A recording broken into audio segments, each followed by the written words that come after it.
अब उनका जो सामान है वो पड़े पड़े कबाड़ा हो रहा है। बेच ही दो, कुछ पैसे आ जाएंगी।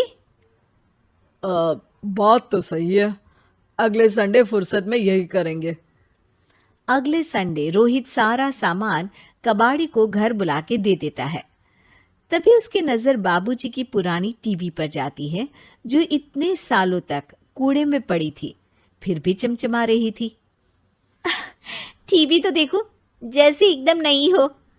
हाँ, बाबूजी को टीवी देखना बहुत पसंद था। उनका सपना था कि वो टीवी पे आए। एक बार मौका भी था जब वो अपने गांव के गाने सुनाने किसी चैनल पर जाने वाले थे, पर मैं और मेरा भाई लड़ पड़े और बाबूजी को घर पर ही रुकना पड़ा। चला के देखें क्या? हाँ हाँ, क्यों नहीं, देख लेते हैं। पर शायद ही चले। बाबूजी ने उस लड़ाई के दिन के बाद टीवी देखना ही छोड़ दिया था। टीवी चालू करने के लिए उसमें केबल वायर लगा दिया जाता है। एक न्यूज चैनल चालू हो जाती है। स्वर्ग की सीढ़ी के रास्ते हैं तीन, तीनों के तीन रास्ते हैं संगीन। पहला रास्ता है सांप की बीन, दूसरा रास्ता घर में बिछा कालीन, तीसरा रास्ता कलकत्ता से चीन। ये क्या बकवास खबर है, कुछ अच्छा लगा दो। अरे आप बोलो तो सही, कोई अच्छी खबर सुना देता हूं। मेरा तो काम ही खबर देना है। अरे बाप रे, टीवी बात कर रही है। हाँ, ये न्यूज वाला मुझसे। हाँ हाँ, आपसे ही तो बात करूंगा ना, आपके घर में हूं तो। अरे, ये सपना है क्या? तुम हमसे बात नहीं कर सकते? अरे सपना नहीं भाई साहब, ये टीवी जादुई टीवी है। बोलो, क्या खबर सुननी है, वरना ब्रेक लेने का टाइम आ जाएगा। सुप्रिया घबरा के टीवी बंद कर देती है। वो क्या था? अरे एक बार और चालू करके देखे, फिर से बात करेगा तो चैनल बदल देंगे। सुप्रिया फिर टीवी चालू कर देती है। अरे ऐसा कोई मुंह पे टीवी बंद करके जाता है क्या? मुझे बुरा लगा आपका नेचर। चाय पानी तो पूछो। सुप्रिया टीवी के बटन से चैनल बदल देती है। अब टीवी पर एक फिल्म चल रही है। अरे ये तो सूर्यवंशम है ना? हाँ, और ये ठाकुर को जहर की खीर दे दी और उसको पता भी नहीं है।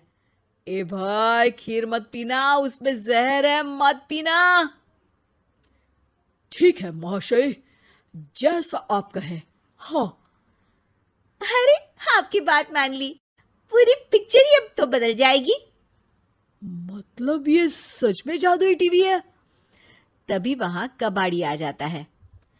भैया, टीवी के 150 रुपए दूंगा, चलेगा?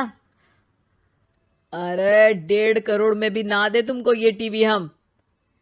अरे 1.5 करोड़ खरीदने को होते तो तुम्हारे घर में ये पानी चाय नहीं पीता, अंबानी या टाटा के घर बैठा कोल्ड कॉफी पीता।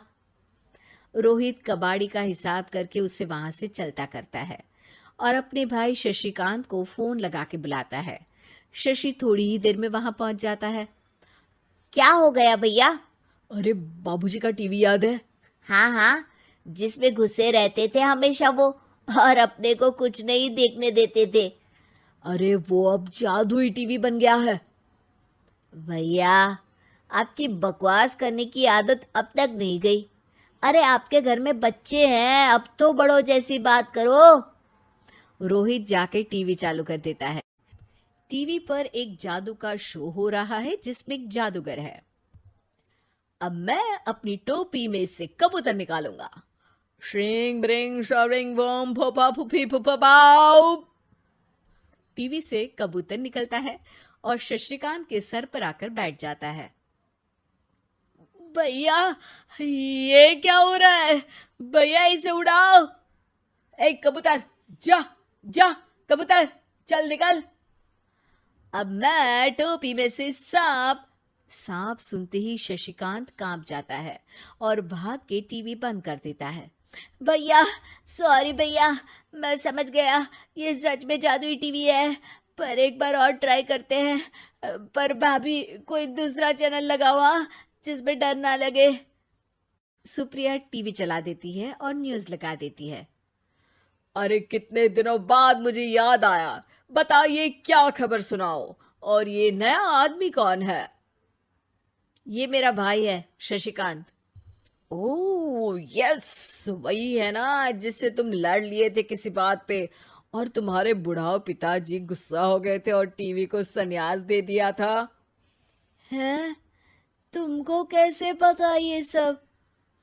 इस टीवी में रहने वाले आदमी से लेकर कबूतर तक को तुम्हारे बाबूजी और तुम्हारी बातें पता है, इसलिए तो ये जादुई टीवी है। ये टीवी क्या कर सकती है वैसे? तुम जो मांगो दे सकती है। कहानी बदल सकते हो, खबर बदल सकते हो, कोई चीज मांग सकते हो। अरे भैया, ये टीवी मैं लेके जा रहा हूँ। बाबूजी का लाडला तो मैं ही था ना। अरे ऐसे कैसे? मैं बड़ा बेटा था। अब तक मेरे घर में टीवी थी ना। अब तक कहाँ गए थे पिताजी के लाडले? तुम्हारी गलती का एहसास भी है।